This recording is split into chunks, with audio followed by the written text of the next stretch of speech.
Jembatan di ruas jalan utama kabupaten yang menghubungkan sejumlah desa dan satu kecamatan di kawasan Tanjung Payang Lahat Selatan ambruk. Jembatan ambruk ini diduga akibat derasnya arus air yang mengalir di bawahnya setelah kota Lahat diguyur hujan lebat.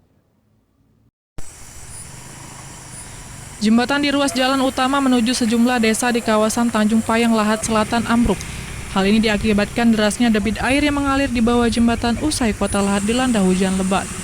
Kejadian ini menyebabkan arus lalu lintas dialihkan ke jalur alternatif melewati pemukiman warga.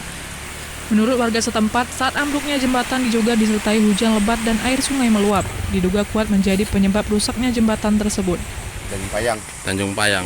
Kapan kejadian ini, Bang? Kira-kira? Mungkin lebih kurang jam 11. Memang itu kondisinya hujan? Iya, hujan deras. Hujan deras, Pak. Berarti habis tahun baru itu, Pak? Iya. Cuaca ekstrim berupa tingginya intensitas hujan biasanya melanda sejak Desember hingga pertengahan tahun.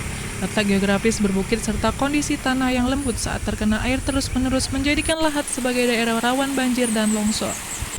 Dari Lahat, Sumatera Selatan, Bala Putra, iNews melaporkan.